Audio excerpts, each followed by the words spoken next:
Você está no Pode Ler e Escrever, o podcast literário. Por aqui, conversamos com escritores, profissionais do livro, produtores de conteúdo e amantes da literatura. Chega mais e aprenda com a gente. Começando mais um Pode Ler e Escrever. Hoje com ele. Nascido no dia 29 de dezembro de 1959, em Curitiba, Paraná. Com vocês, Maurício Ribas. Ele é casado, pai, avô, bisavô. Maurício é advogado, professor de direito, possui várias pós-graduações. Atualmente, cursa especialização em literatura, artes e filosofia pela PUC Rio Grande do Sul. Estou certo, Maurício? Isso mesmo. Coisa boa, certíssimo. Maurício. Muito obrigado pela sua presença. Obrigado por me convidar, por essa oportunidade maravilhosa de estar aqui com vocês, de participar desse podcast maravilhoso, para falar sobre literatura, para falar sobre paixão, para falar sobre amor, todas essas coisas maravilhosas que a gente gosta de falar, gosta de viver. Ô Maurício, eu tive que resumir o seu currículo, porque o seu currículo é bem extenso. Aí a primeira pergunta que vem na minha cabeça é o seguinte: tem tempo? Dá tempo? Olha, essa pergunta eu sempre me faço. Será que eu vou ter tempo? Será que vai ter condições de levar em frente esse projeto? E a vida tem me ensinado o seguinte: quanto mais tempo você tem, menos coisas você faz. E quanto menos tempo você tem, mais coisas você consegue fazer. Mas precisa ter muita força de vontade, muita determinação, muita disciplina, como a minha mulher diz. Ela diz assim: incrível, você é disciplinado, você consegue fazer muitas coisas ao mesmo tempo. Mas isso aí, vamos dizer assim, você adquire com o tempo, você adquire com a experiênciazinha que vai surgindo no decorrer da vida. Fantástico, Maurício. Eu só sei que eu vi, assim, todos os projetinhos que você trabalhou e eu fiquei, gente do céu, dá tempo, mas que bom que dá, que bom que caminha, que bom que tá fluindo. Ô Maurício, uma coisa que eu quero mostrar para o pessoal é quem é o Maurício Ribas, fora dessa parte aí, quem são suas referências, como que você foi para a área, você virou professor, conta um pouquinho para a gente sobre isso, porque eu acho que é legal o pessoal entender. Perfeito. Eu me formei em Direito, pela Faculdade de Direito de Curitiba, faculdade super tradicional, fiz política estudantil nesse período, aliás, foram 5 anos de faculdade, 5 anos de política estudantil. Era um tempo bastante conflituoso, nós estávamos vivendo o período ainda da ditadura militar, no período da abertura, logo em seguida, quando eu estava no 3º, 4º ano, começou a abertura política do Brasil, e após me formar, eu exerci alguns cargos, algumas funções no poder público, mas em seguida optei pela advocacia. Optando pela advocacia, optei inicialmente pelo direito civil e logo em seguida, um dos sonhos da minha vida era lecionar. Logo em seguida, eu comecei a lecionar. Professor de universidade, dava aula pela manhã, trabalhava à tarde no escritório, dava aula à noite e posso dizer para você que eu tenho uma verdadeira paixão pelo ensino. Eu sempre fui um professor apaixonado, extremamente comprometido com o ensino, extremamente comprometido com os meus alunos. E para que eu pudesse ser um professor cada dia melhor, eu precisei fazer, então, especializações, eu precisei cursar o mestrado, depois eu entrei no doutorado na Universidade de Buenos Aires, que é uma universidade pública da Argentina, é uma das melhores universidades do mundo, né, está entre as 100, assim como a USP, e para você ter uma ideia da importância dessa universidade, ela tem 7 prêmios Nobel, 7 prêmios Nobel, e cursei o doutorado, estou em fase de montar a tese, de escrever a tese, defesa, né? E exatamente, posteriormente a defesa e tudo mais. E tudo isso para quê? Para ensinar da melhor maneira possível. E a paixão pelo conhecimento. A paixão pelo conhecimento é algo que é inerente. Eu tenho uma paixão por pesquisa, por estudar, por aprender, não só temas relacionados ao direito, mas relacionados a tudo que a gente possa imaginar. E posso dizer também que, em virtude disso, como o advogado é um escritor, o advogado faz peças diariamente, e nessas peças ele conta histórias, ele fundamenta as histórias dele, ele faz pedidos em cima da história dele, para que os processos se formem. E eu sempre pensei, eu quero escrever, mas, como você perguntou, dá tempo? Então, aquela loucura do dia a dia, da aula de manhã, trabalha à tarde, trabalha de manhã, dá aula à noite, enfim, dava aula na Escola Superior do Ministério Público, dava aula na Escola Superior da Advocacia, além da universidade.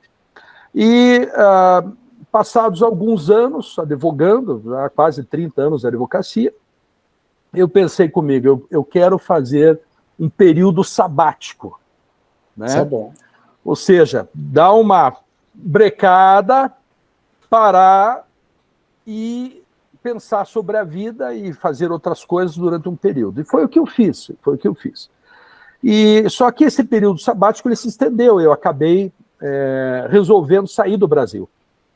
Em 2018 eu saí do Brasil, fui para os Estados Unidos num primeiro momento, morei quase 6 meses nos Estados Unidos, estava renovando o meu visto quando eu pensei, eu acho que não vou fazer os 6 meses, você pode ficar 6 meses nos Estados Unidos, Sim. tem que renovar o visto para voltar. Só que eu pensei assim, eu não vou ficar, porque numa dessas, a delonga, eu acabo ficando aqui sem o visto e não quero problema, né? Eu vou ficar, então, 1 mês, 2 meses na Europa, enquanto... aí eu retorno e já renovo o visto sem necessidade de permanecer aqui, né? Então eu fui para a Europa. Quando cheguei na Europa, em Roma, eu conheci aquela que seria a minha futura mulher. Olha só. Ah, gente. Nos apaixonamos, e ela disse assim, Maurício, ela é estoniana, eu preciso voltar, né? Eu vim para ficar aqui 20 dias, eu preciso voltar. Por que você não vem para a Estônia e vem conhecer a Estônia, né? Eu disse, olha, sinceramente, eu sabia mais ou menos onde ficava a Estônia, um pouquinho a respeito da Estônia, eu sabia que era um país pequeno, sabia que era um país que foi parte da União Soviética. Eu disse, eu vou. Só que eu vou por terra. Eu vou de trem, eu vou de ônibus, eu quero passar, né, todos esses países antes de chegar na Estônia. Então eu saí por terra da Itália, fui para a Suíça, cortei a Suíça de sul a norte. A gente pode falar que foi um mochilão? Mais ou menos. Até tem um caso interessante, eu tentei pegar carona na Suíça. Sim. E estava eu ali na estrada esperando carona, de repente para um carro da polícia. O que o senhor está fazendo aqui? Eu só tentando pegar carona. Isso em Lugano. Aí eles disseram, olha, infelizmente a lei aqui proíbe pegar carona na estrada. Nossa. Eu disse, o que eu faço agora? Porque eu já tinha dado um monte, com uma mala enorme, pesada. Sim. Prometi que nunca mais ia fazer mala, que ia por uma mochila, mas tinha uma mala imensa, não tinha uma mochila, tinha uma mala. Imagina. Aí, nós podemos deixar o senhor num posto de gasolina que fica mais ou menos para a saída e tal. Aí fui eu, entrei no carro da polícia, me deixaram no posto. Resultado, depois de várias horas tentando uma carona, ninguém ia para a saída da cidade, as pessoas estavam passando por ali. Eu disse, não, vou ter que voltar e vou ter que ir de trem. Aí peguei um trem e fiz esse percurso maravilhoso, a Suíça, de sul a norte. Aí fiquei alguns dias em Zurique. De Zurique fui para a Alemanha, Berlim. De Berlim fui para a Polônia. Da Polônia fui para Lituânia. Da Lituânia para a Letônia. Da Letônia cheguei na Estônia. Gente do céu, que legal. Que cheguei na Estônia. E aí, o que aconteceu? Confirmou-se a paixão, o amor. Que coisa boa. E acabamos casando. Nos casamos. Aí comecei atividades na Estônia, comecei a estudar na Estônia, como sempre, né, buscando coisas para fazer. Além de estudar o próprio estoniano, que é a terceira língua mais difícil do mundo, Nossa. eu entrei na escola da diplomacia da Estônia, fui admitido, fiz o exame de seleção e tal, tive a felicidade de ser admitido. É isso que eu ia te perguntar. Como que foi a sua adaptação? Porque você passou 6 anos, né? 6 anos, no total, 6 anos fora do Brasil, exatamente. A adaptação, eu sou extremamente adaptável. Extremamente adaptável. Eu amo todas as culturas, eu amo todos os povos. Eu tenho uma facilidade muito grande de fazer amizades, de entender as diferenças culturais, porque são muito grandes, muito grandes. O estoniano é um povo maravilhoso, mas muito diferente do povo brasileiro. Muito diferente do povo brasileiro. E a minha esposa ama o Brasil porque justamente tem essa diferença cultural. O brasileiro é quente, o brasileiro é extrovertido, o brasileiro cumprimenta, o brasileiro fala, o brasileiro, né, faz festa. E o estoniano é totalmente fechado. A gente é muito diferente. É muito, muito diferente. Nós somos muito diferentes. Eu me senti muito no Brasil na Itália. A Itália é muito Brasil, né? Imagino. É bastante o Brasil. E aí foi o momento em que eu, cursando a escola da diplomacia, eu disse, eu vou escrever. Porque eu fazia mais ou menos um paper. Né? Um paper é como se fosse uma monografia, né? Por semana. E eu estudava 8, 9, 10 horas por dia, aí veio a pandemia, continuamos estudando, aí tinha momentos que era presencial, momentos que era pelo não presencial, né, pela internet, mas assim, num ritmo muito, muito pesado, né, e aquilo me obrigou a estudar e a escrever. Está gostando desse episódio? Já vamos voltar, mas eu quero só dar uma dica super importante para você que é autor independente. Conheça o Clube de Autores, que é a maior plataforma de autopublicação de falantes da língua portuguesa do mundo. Já são mais de 60 mil autores que fazem parte do Clube de Autores e eles já publicaram mais de 90 mil livros. É isso mesmo, é um número impressionante. Somente em 2022... todos os livros publicados no Clube de Autores representaram mais de 20% dos livros de língua portuguesa do mundo. É um número incrível. E esse número só é possível graças à tecnologia empregada que você pode, em poucos minutos, publicar o seu livro de forma gratuita. E eu sou prova disso. O meu livro, Frases Minhas sobre um Coração em Festa, foi publicado no Clube de Autores em 2022 e o processo é super simples. Basta fazer o cadastro na plataforma, seguir o passo a passo de publicação e logo logo o seu livro está publicado na plataforma, tanto no formato impresso quanto no formato digital. Você que é autor independente, não perca mais tempo. Acesse www.clubedeautores.com.br. Então, vamos voltar para o episódio? Entendi. E aí eu cheguei e disse, não, eu preciso colocar todo esse material de estudo e esses papers, e enfim, num livro. E aí eu produzi esse livro aqui, que foi lançado recentemente. Esse é o de 2014, né? Questões polêmicas, relações internacionais. Produzi esse livro, e que, aliás, está sendo muito bem vendido. Ótimo. Mas eu, de repente, nós tivemos uma experiência fantástica lá, fantástica, uma experiência de vida que eu diria assim que foi fundamental na minha vida. E através dessa experiência, então, surgiu o escritor de ficção. Né? Não só o escritor, o pesquisador, o escritor de livro de não ficção, mas o escritor de ficção. Então, devido a essa experiência, eu produzi, né, o livro Ingel-Adai, A Luta entre o Bem e o Mal. Isso, esse livro foi lançado ano passado, né? Só para a gente... Foi lançado ano passado, exatamente. Mostrar para o pessoal mais ou menos a linha do tempo, porque o seu primeiro livro, se eu não estiver enganado, foi em 2011, né? 2011.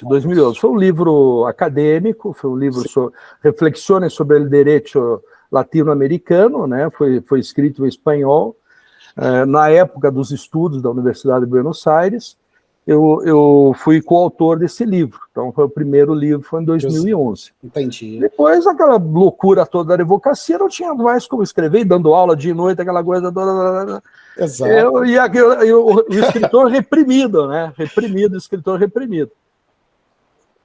Em na Estônia, escrevi o Questões Polêmicas e Relações Internacionais, resolvi voltar para o Brasil, lógico, minha esposa junto comigo, em 2022. Quando eu vi, né, através da lente dos jornais, das revistas nacionais, brasileiras, internacionais, principalmente, que passaram um quadro terrível na minha avaliação, pode ser que outras pessoas não avaliem dessa forma, mas assim, a minha avaliação, um quadro terrível que o Brasil se encontrava. Sim. Brasil pandemia, Brasil pós-pandemia, quase, né, pós-pandemia. Eu disse, não, eu preciso voltar para o Brasil, falei para minha esposa, né, o que você vai fazer? Eu vou voltar para o Brasil e vou entrar na política. Por quê? Porque não adianta eu ficar criticando, não adianta eu ficar aqui, sabe, sentado no sofá, sentado no sofá, esperando, eu tenho que fazer alguma coisa. E a melhor coisa que a gente tem a fazer é participar, porque se você não participa, a crítica ela é bem-vinda, mas ela é uma crítica quase que inócua, né? Sim. Aí voltamos para o Brasil. Voltamos para o Brasil, ingressei na política, fiz uma campanha para deputado federal, focada na educação, uma proposta para a educação, montei uma proposta para a educação no Brasil, porque eu vejo a educação como a única saída para o Brasil, a única saída para transformar esse país em 2 gerações, num país diferente, um país que tenha uma nova realidade, uma realidade que todos nós queremos. Muito bem, não fui eleito porque, obviamente, estava 6 anos fora do Brasil, não tinha, perdi todos os meus contatos, as conexões, mas deixei a minha mensagem. Terminada a eleição, no dia seguinte eu sentei e disse, agora eu vou escrever o livro Ingel-Adai, que foi devido àquela experiência que eu comentei agora na Estônia. Sim. Né? Mas qual foi essa experiência, Maurício? A experiência foi uma das coisas assim, mais incríveis, né, que eu fiz na minha vida. Eu e minha esposa estávamos muito bem, ela trabalhando, eu estudando, veio aí a pandemia, aquela coisa toda, em casa, um pouco antes da pandemia, né, tá tudo bom, tá tudo muito bem, mas a gente precisa fazer alguma coisa. O que eu vou fazer? Olha, tem um programa do governo estoniano para colocar crianças que estão retiradas das famílias, que não têm famílias no momento, que estão vivendo em orfanatos, e colocar na casa das pessoas para que essas pessoas, então, os recebam em um lar substitutivo, com um pai substitutivo, com uma mãe substitutiva. Aí ela... Nossa, topou na hora, né? Aquele minuto, né, que dá a gente. Vamos entrar no programa. Entramos no programa, fizeram milhões de testes e conversas e psicólogo e não sei o quê, blá, blá, blá. Fomos aceitos. Então, beleza, vamos receber a criança, né? Vamos receber a criança, nós felizes. A nossa surpresa é que vieram 4. Olha... Quatro crianças. 4 crianças, com idades diferentes, 4 irmãos. 4 irmãos. Por que nós aceitamos? Na verdade, a realidade cultural da história é a seguinte, é um povo branco, 100% branco. As únicas pessoas que têm uma cor diferente da branca são os estrangeiros que estão lá. Entendi. E essas crianças, elas eram filhas de uma mãe estoniana, portanto branca, com um pai negro, de um país africano. E essas crianças vieram ao mundo com uma cor escura. Embora eles fossem metade brancos e metade pretos, eles vieram ao mundo com uma cor escura. E seria muito difícil para o estoniano, acostumado com aquela realidade da família branca, aceitar 4 crianças de uma cor diferente. Então, nós aceitamos. O interessante é que eram idades diferentes. Tinha 2 adolescentes, uma quase adolescente e o Ingel-Adai. um menino de quase 5 anos, com os olhos pretos, grandes, carinha desperto, mas todos vieram muito machucados, passaram por uma vida, uma realidade terrível, violência doméstica, alcoolismo da mãe. Eles nasceram nos Estados Unidos, moraram anos nos Estados Unidos, eram fluentes em inglês.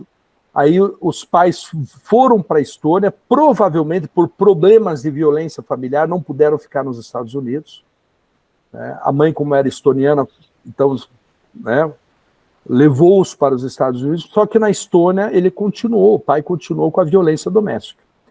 E um dia, quando o negócio chegou no limite, os vizinhos chamaram a polícia quando chegou, encontrou aquele quadro terrível de espancamento, pegou o pai das crianças e deportou.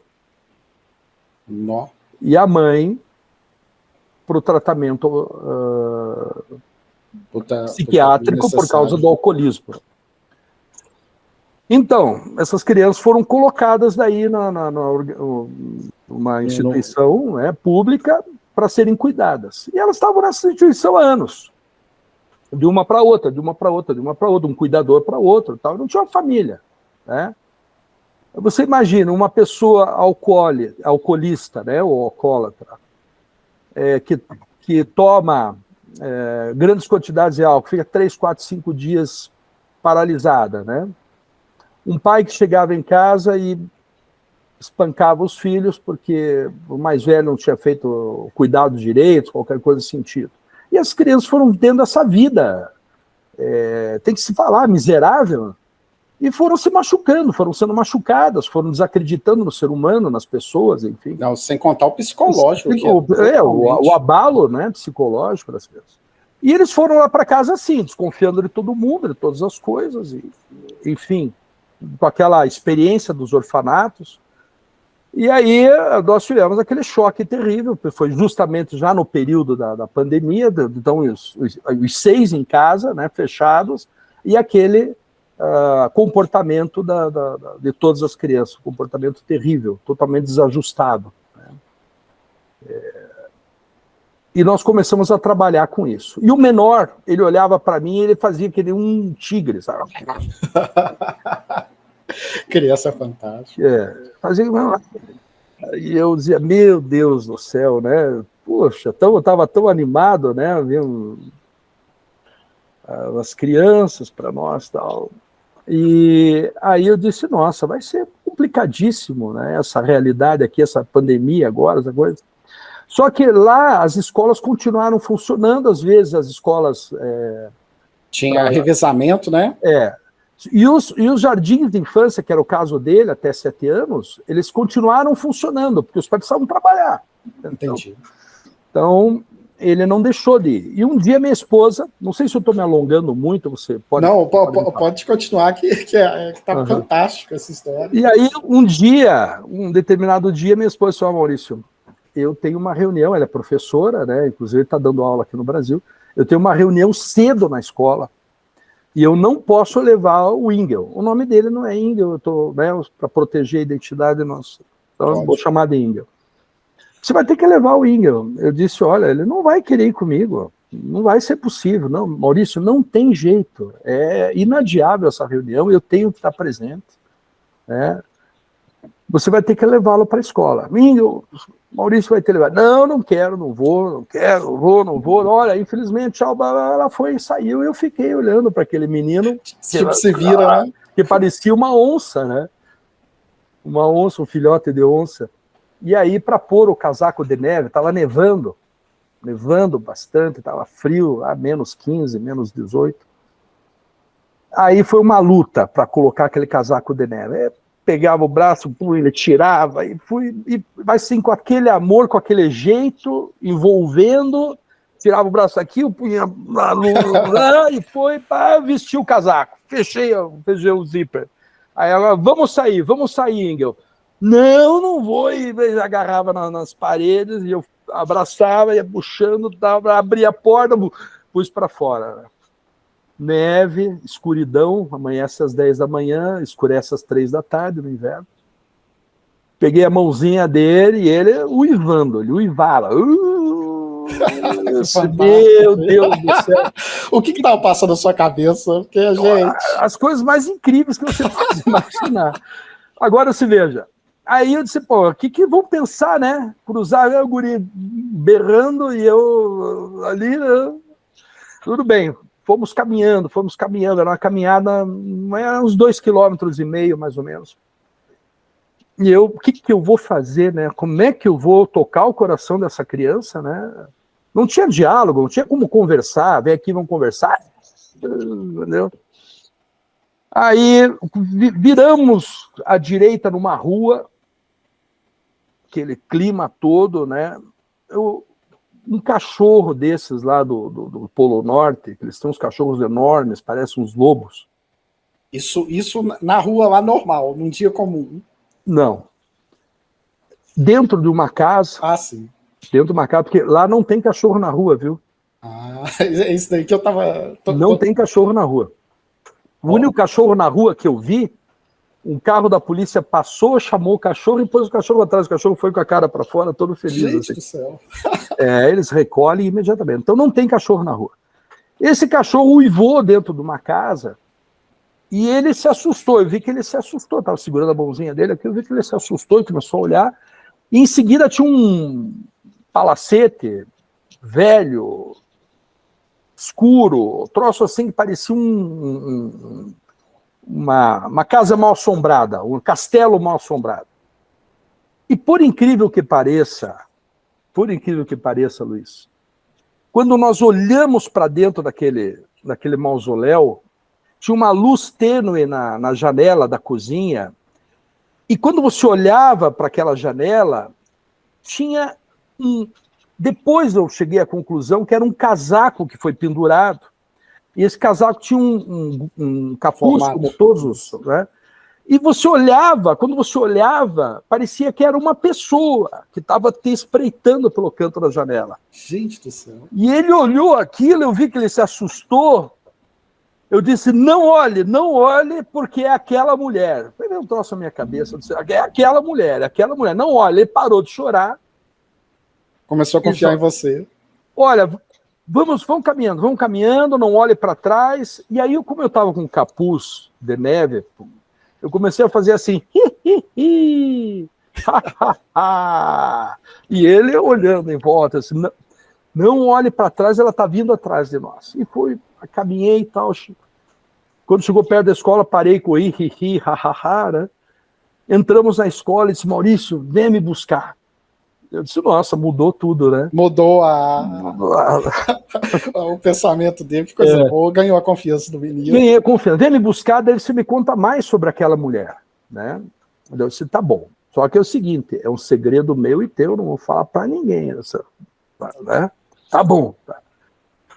5 horas da tarde fui buscá-lo, bem a mãozinha dele, fomos caminhando, e aí me conta daquela mulher. Eu comecei a contar. Ele é uma inteligência fantástica. Ele falava estoniano fluentemente e o inglês fluentemente. Com 7 anos. Com 5 anos. 5 anos.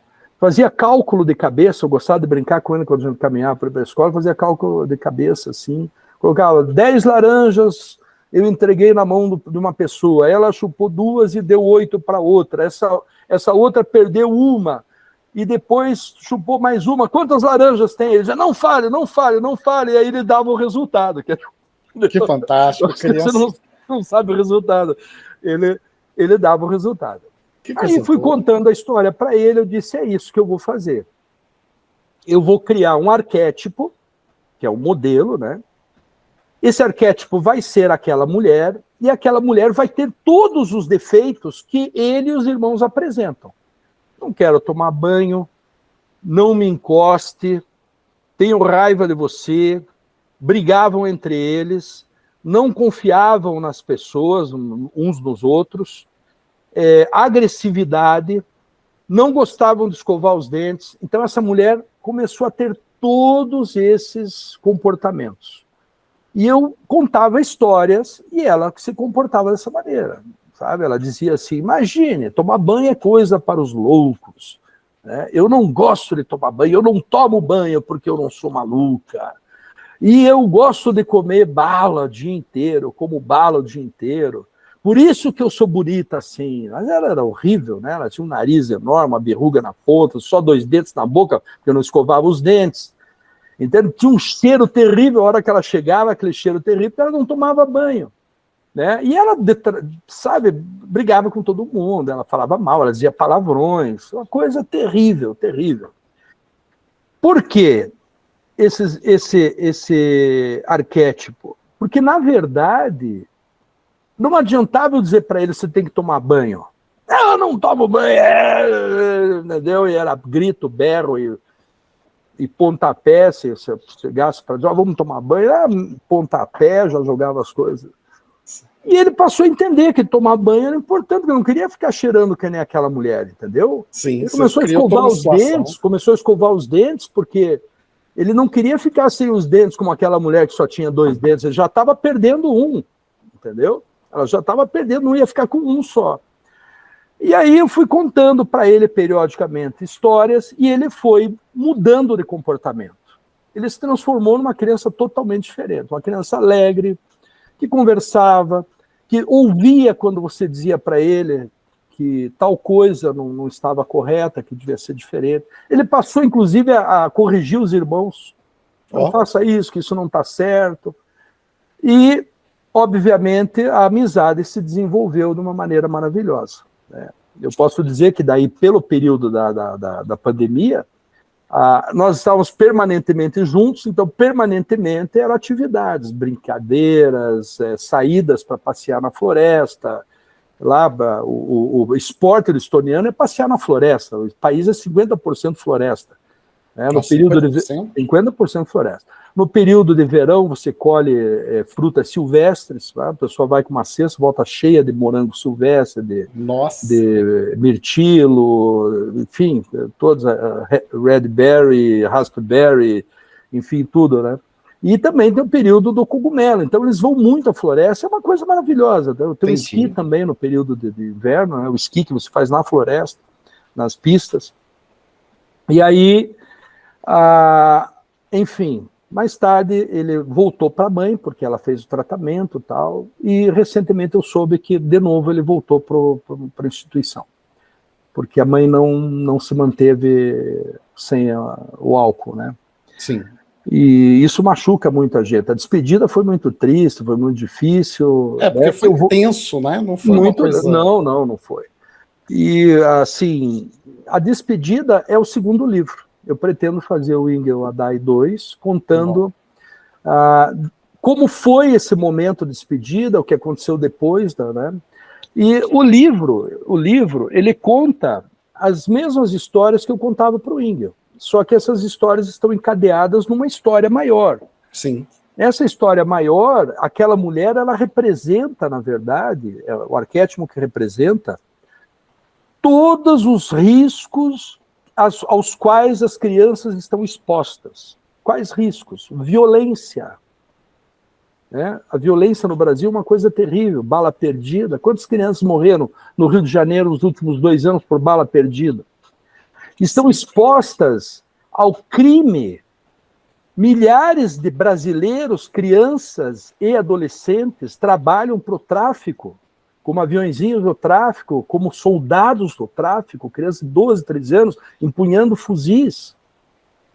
Crianças que entram na criminalidade, ou adolescentes, para ter um tênis, conseguir um celular, começam a furtar, depois entram no roubo.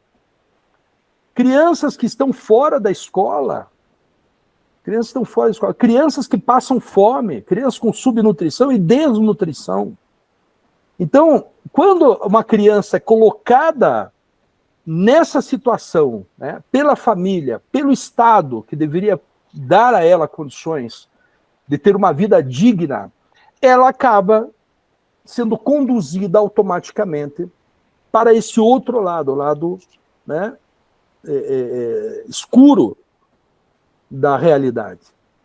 Então, o livro é uma chamada para dizer assim, olha, precisamos olhar pelas crianças, precisamos fazer com que elas tenham condições de crescer, serem educadas, para que sejam cidadãos no futuro, em condições de tomar essa nação nas mãos, esse país nas mãos, e fazer desse país um país grande e digno dos seus filhos. Então, é um chamado, inclusive não é só as dificuldades, não são só as dificuldades, as misérias e tudo, mas inclusive o abandono moral, intelectual, afetivo dos pais. Eu conheço famílias bem de vida, ricas, que... Cadê o filho? Está lá no quarto. Está isolado. Né? Por que o fulaninho não veio almoçar? Não, ele almoça depois. Por que você não trouxe o fulaninho? Não, ficou em casa, ele não quer vir junto. Entendeu? E estão ocorrendo o quê? Suicídios, inclusive, de adolescentes, que não veem sentido na vida, porque vivem 24 horas na frente do computador, não tem uma vida familiar, não se sentem parte da família. Ou se sentem diferentes, né? Ou se sentem diferentes. Né? Os pais não estão educando os filhos porque não querem frustrá-los. Sendo que a frustração é a coisa que eles mais vão enfrentar na vida. Quando eles saírem de casa ou começarem uma vida mais ou menos, né, individual, nos estudos, na escola, no pequeno trabalho que comecem, uma relação amorosa, a primeira relação amorosa, a segunda, vão ter frustração. Exato. E se a pessoa não sabe lidar com a frustração, o que vai acontecer?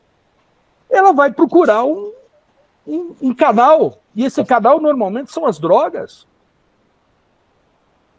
Vem a depressão, e aí entram as drogas permitidas, né, os ansiolíticos, isso, aquilo, outro, que a gente sabe que tem crianças fazendo tratamento psiquiátrico.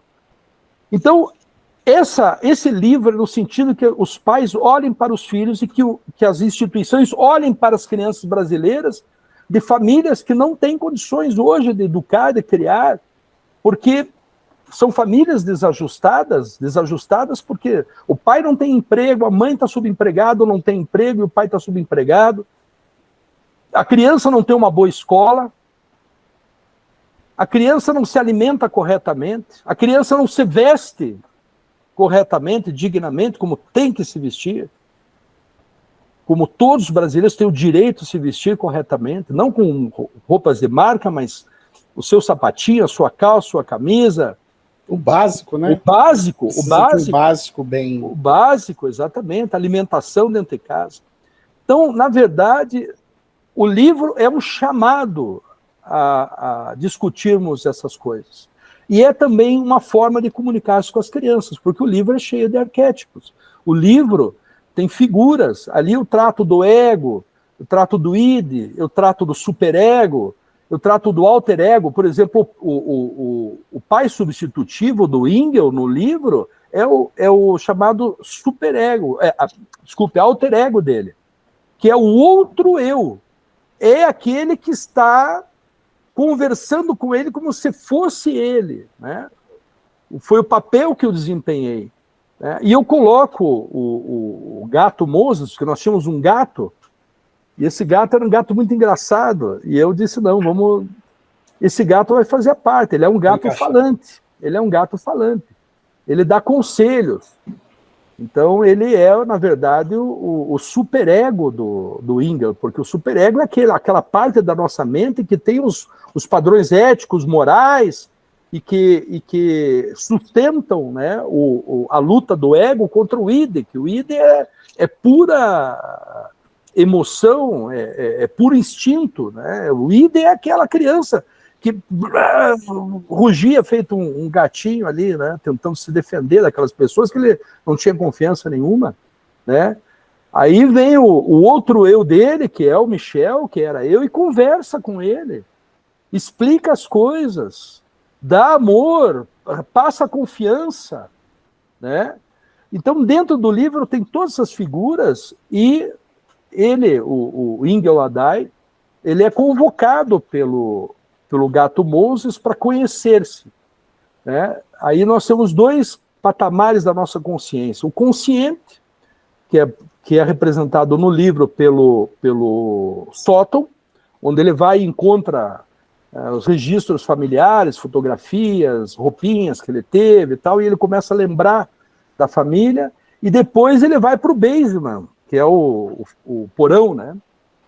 No porão tem uma porta, e só ele pode entrar por aquela porta. O porão é o inconsciente dele, onde estão todas aquelas coisas ruins que fazem com que ele não confie nas pessoas, que eles acreditem, que ele chore durante a noite, vem aqui, me ajude, porque eu tô com medo, né? Por que você está com medo? Não sei. Né?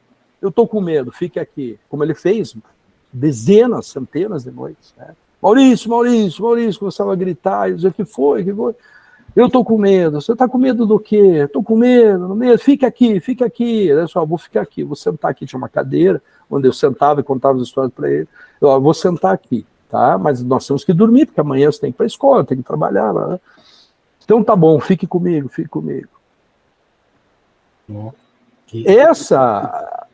Essa coisa que tinha na cabeça dele, então no livro eu explico que são as tuas experiências que você não reconhece. Todos nós temos isso.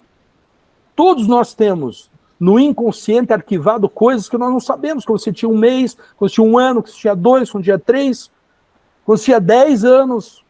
Coisas que aconteceram que muitas vezes você não lembra, mas que afetam o teu comportamento hoje. O teu, o meu, de qualquer pessoa que existe. Então ele vai ao basement, vai ao porão, e lá no porão ele tem uma revelação. Essa dura realidade, né, é mostrada a ele.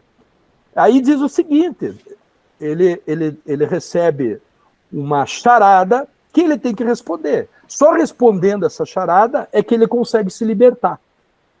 No final, ele é aprisionado por aquela mulher aprisiona ele, e depois ele... Inclusive o Michel e a Elizabeth, que é a esposa do Michel, é a mãe substitutiva dele, e o gato Moses estão em perigo. Então eles vão morrer se ele não responder a charada. Aí fica o... Né? Tem que ler o livro para saber se ele tem que ler, porque senão facilita muito. É ele ou se de repente todos morreram.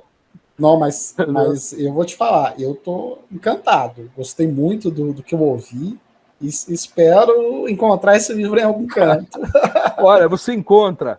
Esse livro está em todas as plataformas, né? Amazon, por exemplo. Pode falar Google, o nome das plataformas, os sites, se quiser. Amazon, Google, Esquilo, todas que você tiver, Apple, todas as plataformas que vendem coisas, americanas, Magazine Luiza, né, Magalu. Bacana. Né? Aí você pode comprar tanto o livro eletrônico, né, baixar no teu celular, no computador, ou você pode fazer o pedido, o livro físico vai para você. Fora isso, tem as livrarias também, que eventualmente pode ser que tenha um livro físico na hora que eu chegar lá, ou você faz o pedido, eles pedem, 2, 3 dias, o livro está na mão. Fantástico. Eu tenho... Tem uma questão que eu dei uma pesquisada, eu gostei muito da capa do seu livro.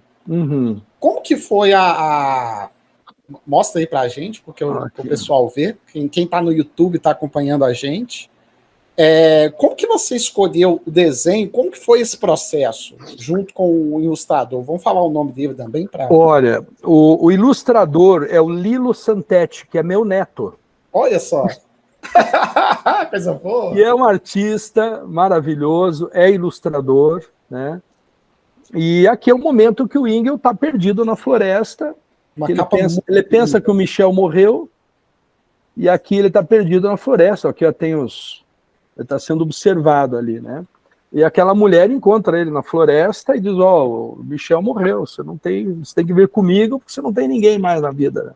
Não, fantástico. Porque a capa, ela passa uma emoção. E eu, assim, desde que eu bati o olho nela, eu fiquei muito curioso com a mensagem. E agora que você passou essa mensagem, eu fiquei mais curioso ainda. Então, gente, quem estiver ouvindo a gente e tiver curiosidade, joga no YouTube que vocês vão ver a capa, que está muito bonita. E tem uma coisa, Luiz, também o meu blog, né, Maurício Ribas Writer, né, que é em inglês, W-R-I-T-E-R, né? Ou coloca só Maurício Ribas no Google, lá vai aparecer Maurício Ribas Blog, né? Ou coloca Maurício Ribas Blog. Lá eu faço a sinopse do livro e também no blog tem ali a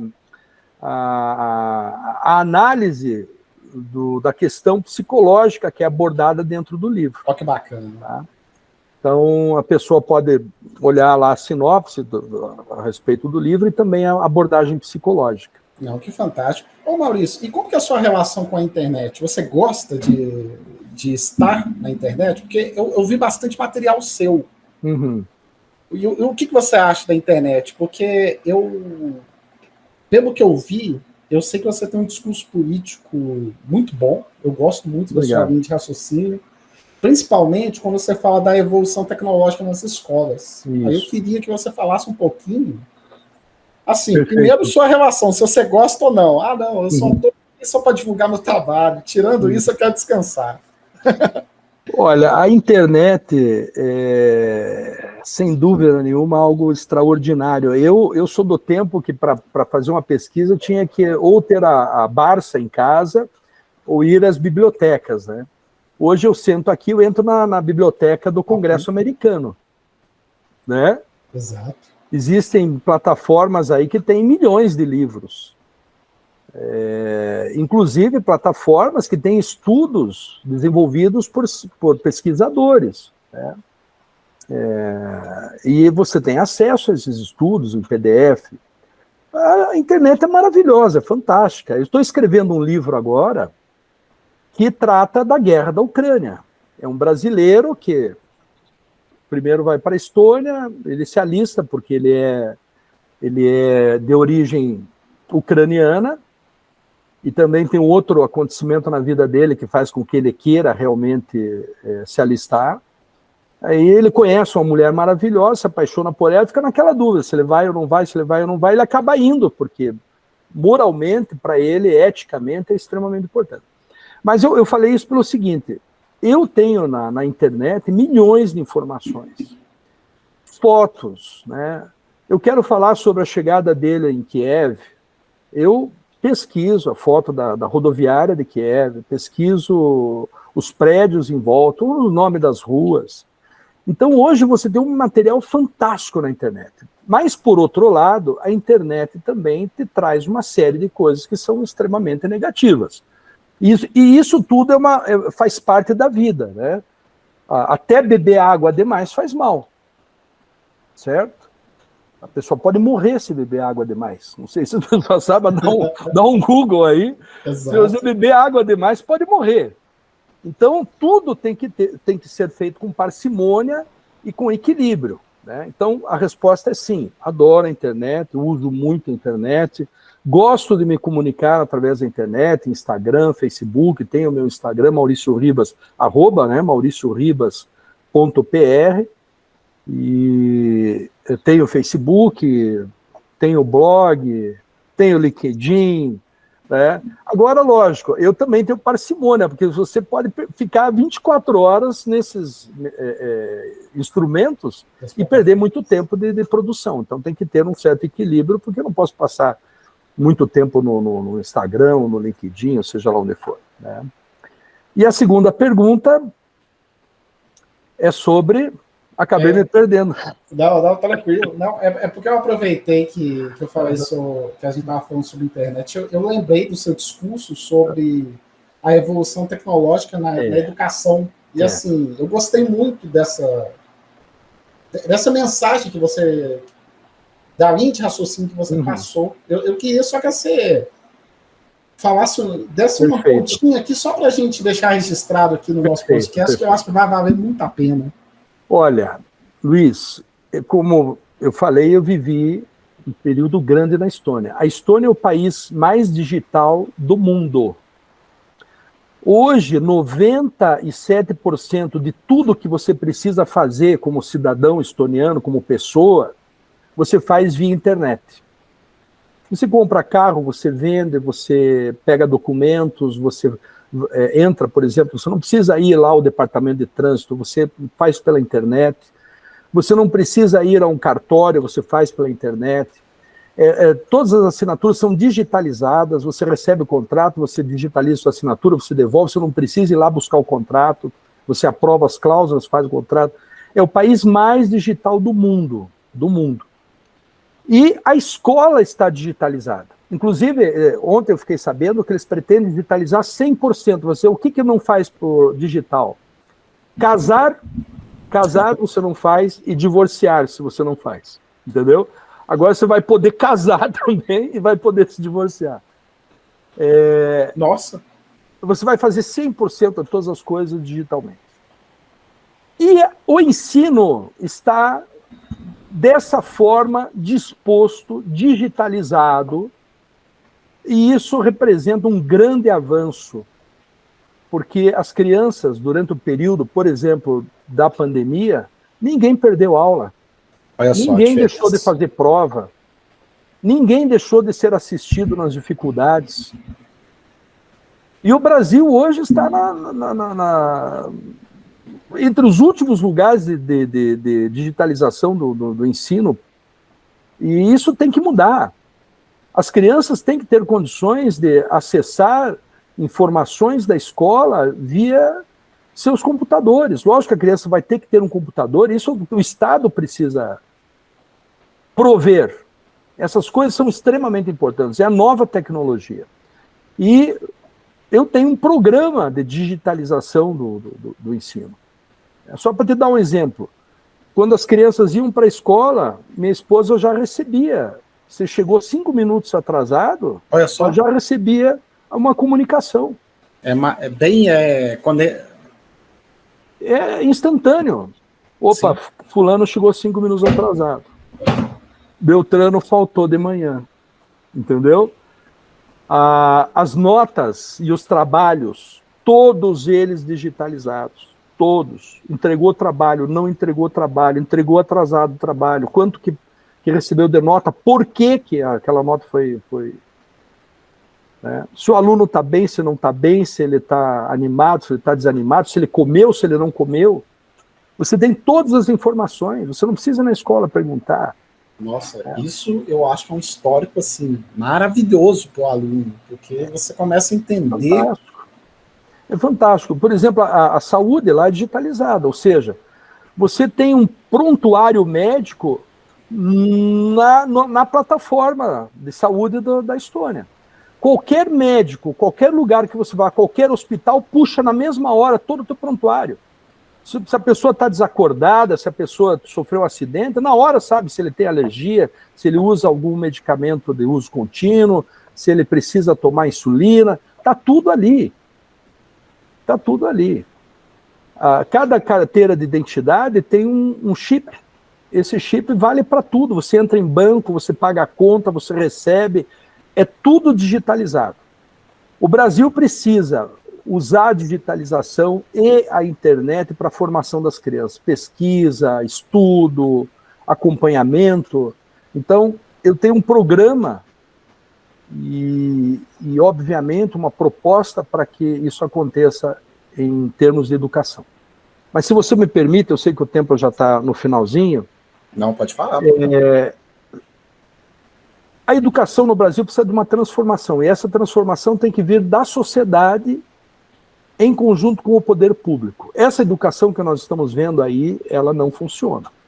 A educação do decorar datas, nomes, fatos, ela não educa efetivamente para a vida como uma educação que privilegie o raciocínio, a interpretação, o pensamento deve ser aplicado às crianças. Você tem que emancipar o aluno, né? Emancipar.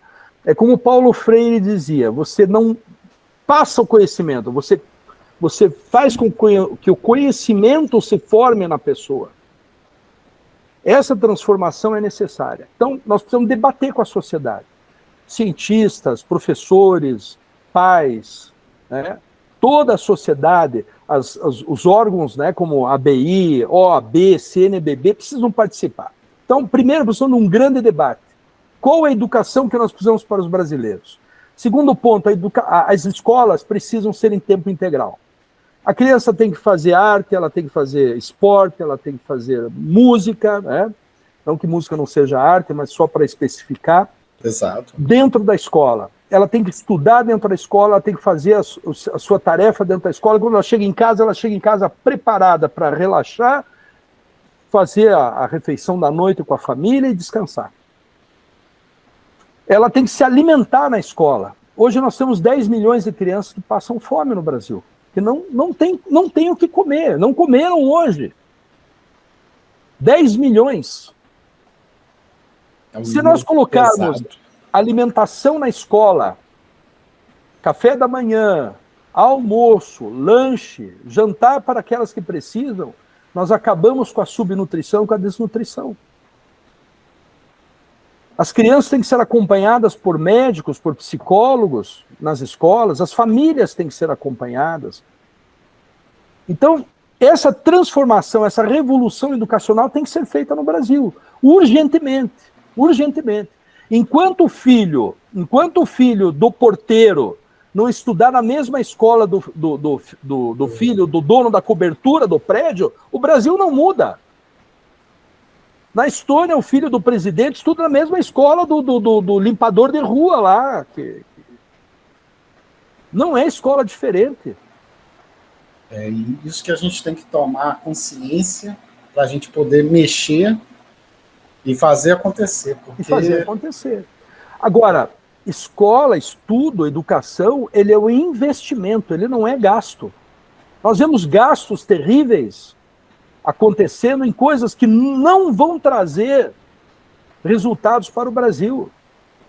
Hoje nós temos uma elite no Brasil que ganha e que gasta, né, que é o Congresso Nacional. É um absurdo que custa um deputado federal, um senador para a República. Isso é uma coisa que tem que ser revista, né? Tem que ser revista. Nós não podemos continuar com essa diferença entre os mais ricos e os mais pobres, estratosférica que nós estamos vivendo. Hoje, 5 famílias brasileiras, 5, detêm a mesma renda dos 50% brasileiros mais pobres, ou seja, de 105 milhões de brasileiros. Luiz, em 40 anos, 2 gerações, nós mudamos esse país. Olha só. Mudando a educação, nós mudamos esse país. Não existe outra forma. Se nós não construirmos escolas hoje, vamos ter que construir muitos presídios amanhã. E eu te digo uma coisa, quando eu pensei em entrar na política, não foi para usufruir desses favores e benesses, foi pensando em me doar para o meu país. Eu saí de uma vida confortável num país que você pode andar meia-noite na rua e não ser importunado por ninguém. Não existe a violência que existe aqui no Brasil. Não existe. Não existe. Não existem estupros, não existem assaltos, não existem homicídios como existe aqui no Brasil. O Brasil precisa urgente de uma mudança de mentalidade. E a mudança de mentalidade, ela não ocorre com a edição de uma lei. Quer dizer, vamos fazer uma lei para resolver agora o problema da criminalidade. Resolve hoje. Parece que resolve hoje. A mudança não é de fora para dentro, a mudança é de dentro para fora. Então nós precisamos mudar o Brasil através da educação. Se alguém tiver uma ideia melhor, por favor, diga. Eu não conheço. Exatamente. Eu não conheço. Qual seria a fórmula mágica para mudar o Brasil? Eu só sei que qualquer tipo de mudança que a gente faz vai demorar, porque não é a gente que vai colher, vai ser filho, vai ser neto. 2 gerações, 3 gerações. Exatamente. Então, assim, a nossa questão agora é entender a nossa situação, tentar mudar e plantar. E quem sabe a gente tentar ver os frutos daqui a uns anos. Perfeitamente. Isso. Eu pretendo, através da literatura, né, não sei se vou me candidatar a alguma coisa no futuro, mas eu pretendo, através da literatura, dar uma contribuição. E a literatura é um instrumento fantástico, porque a literatura é capaz de transformar o indivíduo. E uma vez o indivíduo sendo transformado, esse indivíduo transforma a vida dele e a vida das pessoas que estão em volta dele. Né? Eu só sei que, assim, eu vejo alguns depoimentos que o pessoal manda pra gente, mas tem um de uma amiga minha que ela estava com depressão e, graças aos livros, ela conseguiu dar a volta por cima. Então, assim, gente, livro é uma coisa que muda vidas. Então, a gente tem que saber o local deles na nossa vida. E Maurício, a gente está entrando na nossa etapa final. Eu deixei mais uma pergunta aqui para o final.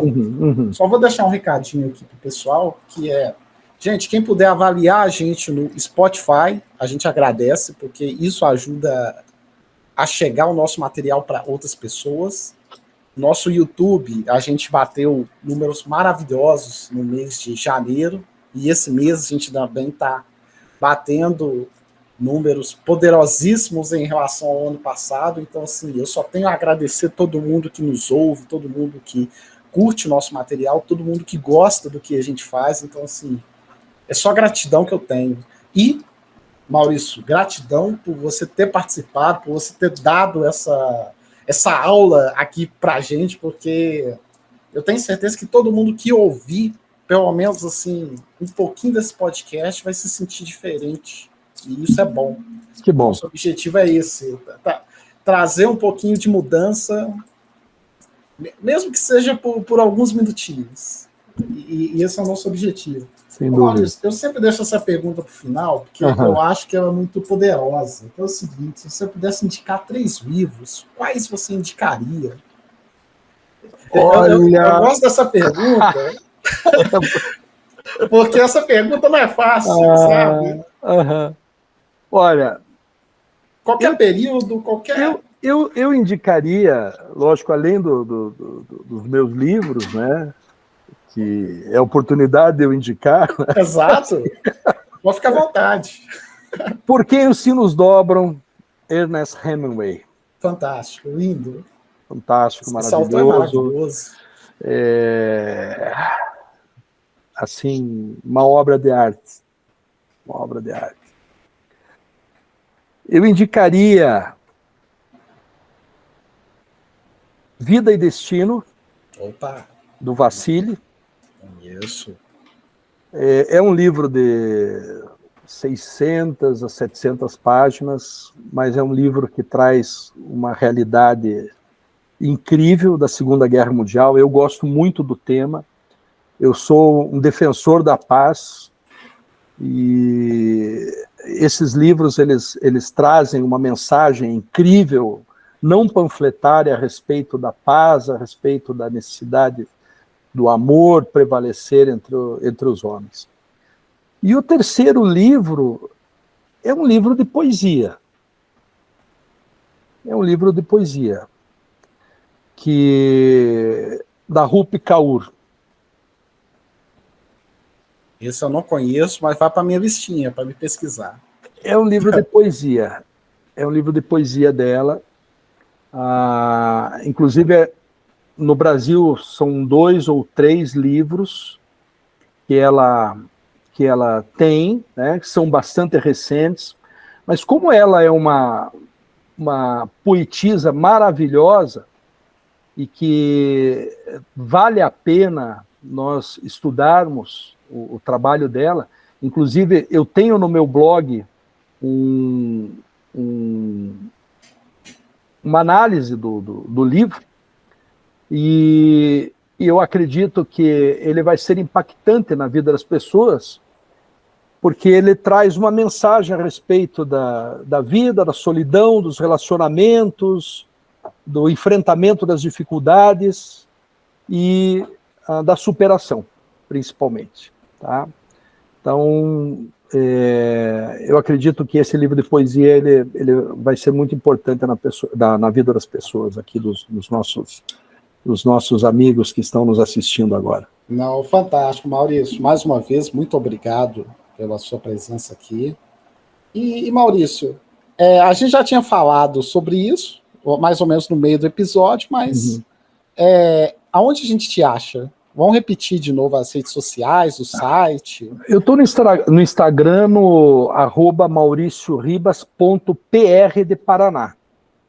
PR de Paraná. De Paraná, ótimo. O blog, no Blogspot, Maurício Ribas Writer, que é W-R-I-T-E-R, escritor em inglês, Maurício Ribas Writer.blogspot.com.